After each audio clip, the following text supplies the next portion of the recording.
अगर मैं आपसे अभी पूछूं कि कोई पाकिस्तानी लड़का माइक्रोसॉफ्ट बना सकता है, यूनिलीवर बना सकता है, पीएनजी बना सकता है, शेल बना सकता है, गूगल क्रिएट कर सकता है, तो ऑब्वियसली लोग समझेंगे कि मोटिवेशन स्पीकिंग मैं कर रहा हूं। उसका रीजन ये है कि हम लोग ऐसी तमाम बातों को ना मोटिवेशन से जोड़ देते हैं। हमें जिंदगी के बेसिक कॉन्सेप्ट्स नहीं पता।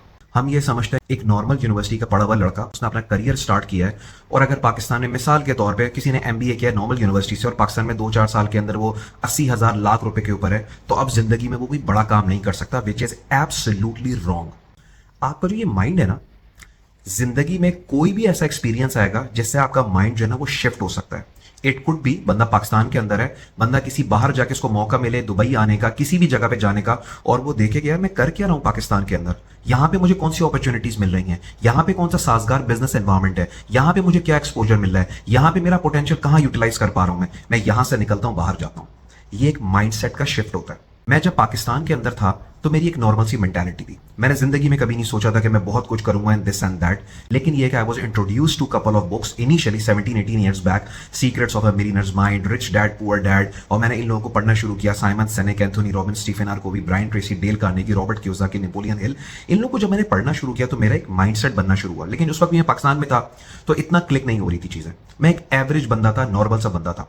सिर्फ अपनी ज्योग्राफी को चेंज किया, कुछ अर्सा यहां पे गुजारा, 6 महीने साल के अंदर पूरी मेंटालिटी जो है वो शेपअप हो गई, पूरी पर्सनैलिटी शेपअप हो गई, पूरा स्ट्रेटेजिक विजन क्लियर हो गया कि यार मुझे जिंदगी में क्या करना है। आप लोगों ने कभी अपने आप से क्वेश्चन नहीं पूछा होगा कि यार ये जो माइक्रोसॉफ्ट बनाने वाला बंदा है कौन है ये जो वॉलमार्ट कंपनी है जो दुनिया की सबसे बड़ी कंपनीज के अंदर आती है, जिसका $550 बिलियन से जो रेवेन्यू जो है वो टर्नओवर ऊपर जा चुका है, और पता नहीं बिलियंस ऑफ डॉलर्स का इनका प्रॉफिट है, कौन लोग थे इनको बनाने वाले?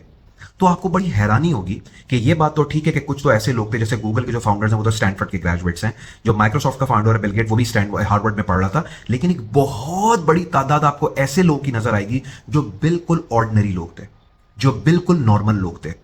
कोई एक्स्ट्राऑर्डिनरी बैकग्राउंड नहीं, कोई एक्स्ट्राऑर्डिनरी एजुकेशन नहीं, कहीं से स्टार्ट लिया, और एक दो लोगों नहीं लाखों की तादाद में ऐसे लोग हैं जिन्होंने बड़ी बड़ी कंपनीज फॉर्म की। कभी आपको इन लोगों के बारे में पढ़ना है तो आप जाकर रैक्स टू रिचेस स्टोरीज आप लिख दें, लाखों की तादाद में आपको बायोग्राफीज मिल जाएंगी। ऑर्डिनरी लोग, ऑर्डिनरी जगह पे रहने वाले, अम्मा अब्बा सेपरेटेड, अम्मा अब्बा, 10 बहन भाई, 5वें नंबर पे बंदा, कोई खास चीज नहीं, कोई खास एजुकेशन नहीं, कुछ नहीं। जिंदगी में एक मौका आया, मेंटेलिटी शिफ्ट हो गई। वो शिफ्ट बंदे को कहीं से कहीं ले गई। वो शिफ्ट किसी एक्सपीरियंस से आ सकता है, किसी बुक पढ़ने से आ सकता है, इंटरनेशनल ट्रिप से आ सकता है, लेकिन ये कभी भी किसी भी तरीके से कभी भी आ सकता है। लेकिन जिस दिन आ गया ना, एक ऑर्डिनरी बंदे को ना एक्स्ट्रा ऑर्डिनरी बंदे में कन्वर्ट कर देता है। तो अगर आज आप लोग ये समझते हैं ना कि आप एक ऑर्डिनरी बंदे हैं, और जब मैं आपको ये कह रहा हूं कि यार आप भी जिस कंपनी में आप काम करते हैं वो बिलियन डॉलर की कंपनी है, आप भी ऐसी बिलियन डॉलर कंपनी बनाएं, तो आप याद रखिएगा ये कोई मोटिवेशनल टॉक्स नहीं है। जिस बंदे ने वो कंपनी बनाई है ना, या उसके फोर फादर ने वो कंपनी बनाई है ना, वो भी नॉर्मल से थे। याद रखिएगा जितने भी ये टॉप के लोग होते हैं ना, इनके अगर आप फोर फादर में या पीछे चलते चले जाना कि ये कंपनी बनाई किसने। मिसाल के तौर पे सैमसंग एक कंपनी है, सैमसंग के जो बच्चे हैं चलो वो तो इन प्रिविलेज इंडिविजुअल्स एंजॉय कर रहे हैं, लेकिन क्या किसी ने बताया कि सैमसंग साबुन बनाती थी, सोप बनाती थी? कोई नहीं बताएगा आपको। स्टार्ट हम्बल स्टार्ट होता है, किसी भी लाइन में हो सकता है, और वो स्टार्ट भी कैसे होता है, उनकी भी नस्लों के अंदर लोग जॉब करते हुए आ रहे होते हैं, लेकिन जरा सा मेंटली शिफ्ट आती है और बंदा कहीं से कहीं चला जाता है। मैं अगर अपने बारे में कोई एक चीज एडमायर करता हूं ना, अपने बारे में अगर मुझसे पूछे, मैं अपने आप को काफी एडमायर करता हूं, अपनी पर्सनालिटी को काफी पसंद करता हूं कि मैं किस टाइप का बंदा हूं, क्योंकि मेरी काफी यूनिक सेलिंग प्रोपोजिशन है जो नॉर्मल लोगों के अंदर मैंने नहीं देखी है। लेकिन अगर सबसे अच्छी चीज मुझे लगी है ना, जो मैंने जिंदगी में एक चीज राइट की, वो है ड्रीम बिग। मैंने जिंदगी में 17-18 साल पहले ही मैंने सोच लिया था कि I wanted to establish a multi billion dollar organization. सफर शुरू कर दिया, कॉर्पोरेट में आज भी काम कर रहा हूं, लेकिन अपना जो वो ड्रीम है ना उसके ऊपर आज भी काम कर रहा हूं। तो आज की वीडियो सिर्फ इस टॉपिक के ऊपर है कि अगर आज भी आप लोग ये समझते हैं ना कि यार ये जो लोग बातें करते हैं कि माइक्रोसॉफ्ट बना लो, गूगल बना लो, यार ये तो सिर्फ मोटिवेशनल स्पीकर्स होते हैं, नहीं। आपने ना सिर्फ आपको ना आपके माइंड ने भी उस तरीके से सोचा नहीं है। जिंदगी में कभी भी कुछ ऐसा होगा कि आपको ना एक इंस्पिरेशन मिल जाएगी, कभी भी क्लिक हो सकती है वो चीज।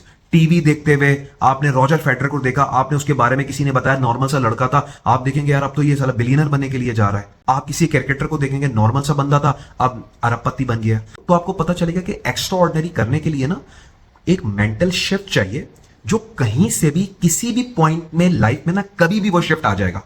जब वो मेंटेलिटी का शिफ्ट आएगा ना, तो आपका ना ड्रीम्स चेंज हो जाएंगे, सोचने के तरीके चेंज हो जाएंगे।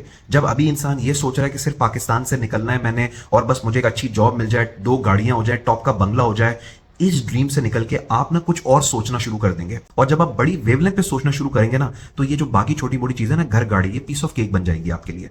मैं अपने एक्सपीरियंस से और अपनी ऑब्जर्वेशन से इस तजर्बे की और अपने तजर्बे की बुनियाद पे इस नतीजे पर पहुंचा हूं कि हर इंसान अल्लाह ताला ने एक एक्स्ट्रा ऑर्डिनरी पोटेंशियल के साथ पैदा किया है, और ये अल्लाह ताला ने हम लोगों के ऊपर फर्ज किया हुआ है कि अपने पोटेंशियल को रियलाइज करें।